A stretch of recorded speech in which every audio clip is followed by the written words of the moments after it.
नमः संस्कृता मित्रों, देखिए आज हम आपको संस्कृत का सिलेबस बताने वाले हैं। यदि आपका भी सपना है इलाहाबाद यूनिवर्सिटी या जेएनयू जाना, जवाहरलाल यूनिवर्सिटी या बनारस हिंदू विश्वविद्यालय यानी बीएचयू जाना, तो यदि आप भी सपना रखते हैं तो आपके लिए बहुत महत्वपूर्ण चीज यह है कि आप इनका सिलेबस जान लीजिए। यदि आप संस्कृत विषय को लेकर पढ़ रहे हैं तो देखिए जो आपका CUET यानी पीजी का जो आपका संस्कृत का सिलेबस है, इसे आप जान लीजिए अच्छे से। मैं आपको बताऊंगा कहां से कैसे प्रश्न बनते हैं, ठीक है, यानी कि कहां से कौन कौन टॉपिक से क्या आएगा ये आप जान जाएंगे इसमें, ठीक है। मैं आपको पिछला पेपर भी दिखा दूंगा और कौन सी आपको बुक लेना है, ठीक है, कौन सी आपकी बुक लगेगी ये भी मैं आपको बता दूंगा। तो आपको कुछ भी नहीं घबराना है, हम आपको बुक भी बता देंगे और जो महत्वपूर्ण आपके पॉइंट है जहां से प्रश्न हमेशा आते हैं, ठीक है, तो महत्वपूर्ण चीजें वो भी आपको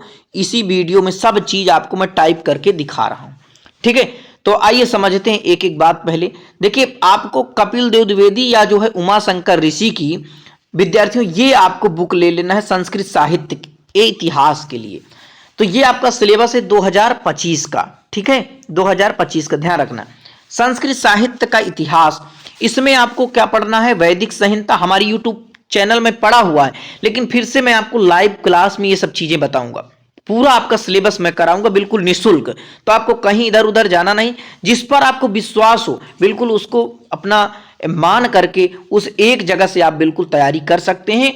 उनका पूरा अनुभव है, आप ले सकते हैं। इधर उधर भटकेंगे तो आप जो है अच्छी जानकारी नहीं पाएंगे। तो चाहे जहां से पढ़ें, कोई ऐसा नहीं कि आप इस चैनल यानी संस्कृत सप्तगंगम से ही देखें। तो देखो आपको वैदिक संहिता पढ़ना है, ब्राह्मण ग्रंथ पढ़ना है, आरण्यक ग्रंथ पढ़ना है और उपनिषद। यहां से देखिए उपनिषद में ध्यान रखना, उपनिषद में क्या है कि उपनिषद में आपके 10 उपनिषद आपको बिल्कुल अच्छे से पढ़ना है, जिन पर शंकराचार्य ने भाष्य लिखा है। देखिए वेदांग पढ़ना है और आपको दर्शन पढ़ना है। दर्शन यानी जो आपके दर्शन हैं उन दर्शन में आस्तिक दर्शन, नास्तिक दर्शन, आपके 6 दर्शन जो है बिल्कुल महत्वपूर्ण, उनकी जो है पुस्तक और जो है उनके आचार्य का नाम आपको बिल्कुल ध्यान रखना है। यहां से देखिए आपको रामायण और महाभारत और पुराण। तो देखिए रामायण में कैसा प्रश्न बन जाएगा, रामायण के आपके जो सर्ग होते हैं उनको लगाना है, उनमें कितने जो है सर्ग हैं और उनके कांड जो है आपको लगाना है, इस प्रकार से आपको। और इसी प्रकार से महाभारत के पर्व पूछेगा, ठीक है, और पुराण। तो ये आपका सिलेबस रहा। दूसरा पॉइंट देखेंगे तो कवयः तेषां कृतयश्च, इन कवियों का आपको क्या पढ़ना है, इनकी जो है ये पूरा हमारे यूट्यूब चैनल में पढ़ा हुआ। तो इनका जो है आपको यहाँ से कवियों का क्या कर देगा, इनका जो है क्रम लगाने को कह देता है, क्रम, ठीक है। तो भास को पढ़ना, अश्व घोष, कालिदास, भारवी, सुबंधु, महाकवि माघ, बाणभट्ट, दंडी, श्रीहर्ष और कल्हड़। तो इनके जो है माता पिता का नाम आपको ध्यान रखना है, माता पिता का। और देखिए जो प्रमुख पूछा जाता है और इनकी जो है उपाधि आपको ध्यान रखना है। वैसे आप इनका परिचय बिल्कुल अच्छे से पढ़े रहना, लेकिन ये जो मैं बता रहा हूं इनको प्रमुख रूप से, क्योंकि ये उपाधि माता पिता का नाम पूछते हैं जितने भी अभी पेपर हुए हैं, ठीक है। और इनका समय ध्यान रखना, हाँ ये भूला जाता, समय, इनका जो है समय ध्यान रखना, कौन सा कवि किस समय का है। संस्कृत व्याकरण में ध्यान रखेंगे तो शब्द रूप पूछेगा, धातु रूप पूछेगा, संधि, समास और कारक, ठीक है। इसके बाद आपका कारक के बाद देखिए स्त्री प्रत्यय आता है। अभी 2024 वाला जो पेपर हुआ है उसमें तो आपका स्त्री प्रत्यय नहीं आया, लेकिन आपको तैयार रखना है। कृदंत और तद्धित पूछेगा।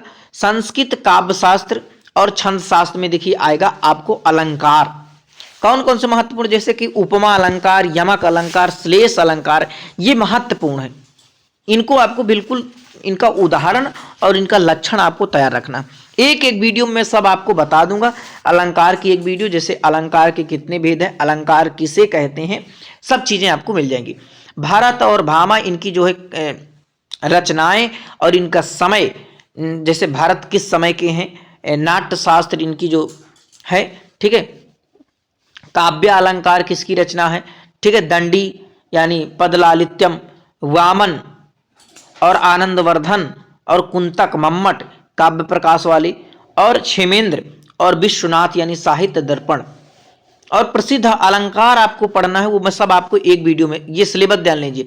अब अपने दिमाग में रखिए कि हमें अलंकार पढ़ना है, तो आपको पूरा सिलेबस पढ़ना है। अलंकार पढ़ना है, छंद आप पढ़ लीजिए, नाट्य तत्व यानी रस की निष्पत्ति, ये आपको नाट्य तत्व में ये आपको रस की निष्पत्ति, ये आपको बहुत इंपॉर्टेंट है, समझ लीजिए, ये आपको हमेशा ध्यान रखना है। देखिए संस्कृत साहित्य ग्रंथा यानी कि इनमें आपको अभिज्ञान शाकुंतलम, मेघदूत, श्रीमद् भगवद गीता और भर्तृहरि की नीति शतक और हितोपदेश, ये आपको बिल्कुल अच्छे से तैयार रखना है। अभिज्ञान शाकुंतलम में कितने अंक हैं और इसका परिचय आपको ध्यान रखना है। इसके 7 अंकों का आपको क्रम पता होना चाहिए, ठीक है। उनमें कितने श्लोक हैं ये आपको ध्यान रखना है। अब देखिए कैसे प्रश्न बनते, जितने भी अभी पेपर हुए हैं आपके, तो वो पेपर देने के बाद जो प्रश्न बनते हैं वो मैं आपको यहाँ पर टाइप करके लाया हूँ। तो देखिए पूछेगा आपसे पुराण का लक्षण, ठीक है, पुराण कितने हैं और पुराणों का लक्षण, किस पुराण में क्या कहा गया है, ये आपको ध्यान रखना है। इसमें से ज्यादातर अधिकतर पुराण का लक्षण पूछता है, तो इसीलिए मैंने पुराण का लक्षण रख दिया। धातु रूप की आपको 10 गणों के नाम आपको ध्यान रखना है, और उनमें कौन से, जैसे पठ, लिख, गम, ये किस गण में धातु में आती है, ये भी आपको ध्यान रखना है। स्त्री प्रत्यय अच्छे से आपको, इसमें आपको सूत्र और उदाहरण यहीं से आपको प्रश्न मिल जाएगा, तो इतना आपको ध्यान रखना है। अलंकार का आपको लक्षण और उदाहरण ये बिल्कुल आपको याद होना चाहिए। छंद में आपको क्या करना है, उदाहरण और मात्रा और उस छंद का लक्षण यदि आपको पता चल जाएगा तो आसानी से आप निकाल ले जाएंगे।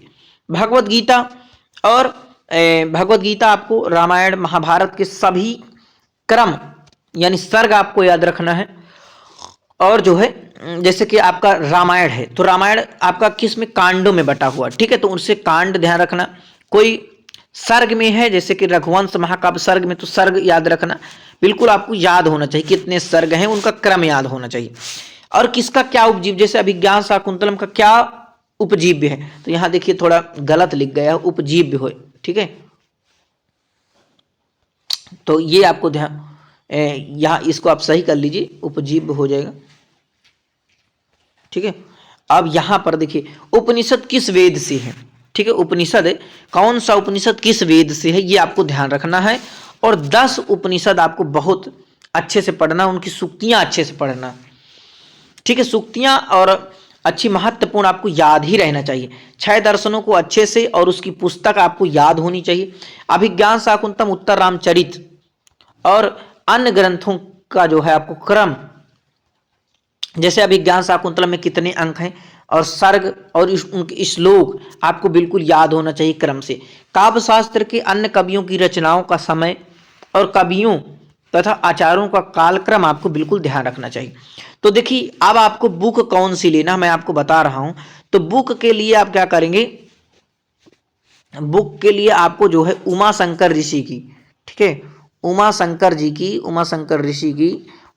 ऋषि की आपको बुक ले लेना है, ठीक है। यदि आप चाहते हैं तो कपिल देव द्विवेदी की भी ले सकते हैं, ठीक है, कपिल देव द्विवेदी, लेकिन इनका आप ले लीजिए, उमा शंकर ऋषि बहुत अच्छी बुक है, ठीक है, थोड़ा महंगा मिलेगी। ये हो गई। अब इसके बाद आपको क्या करना है कि यदि आप इसे पढ़ लेते हैं तो इससे आपका पूरा सिलेबस मिल जाएगा, लेकिन थोड़ा प्रैक्टिस करने के लिए हम आपको यानी जो पिछले पेपर हुए हैं वो सारे पेपर मैं आपको दे दूंगा, ताकि आप अच्छे से उन्हें देख पाएं, और पूरा हमारे YouTube चैनल पर पूरा लाइव आपको मिलेगा, पूरा निःशुल्क। जैसा आप कहेंगे कमेंट, जैसा आपका इसमें इस वीडियो को आप कितना शेयर करते हैं अपने मित्रों तक, उसी अनुसार मैं आगे आपके बढ़ूंगा। तो बहुत बहुत धन्यवाद आप सभी का। नमा संस्कृताय जरूर अपने मित्रों तक शेयर करना।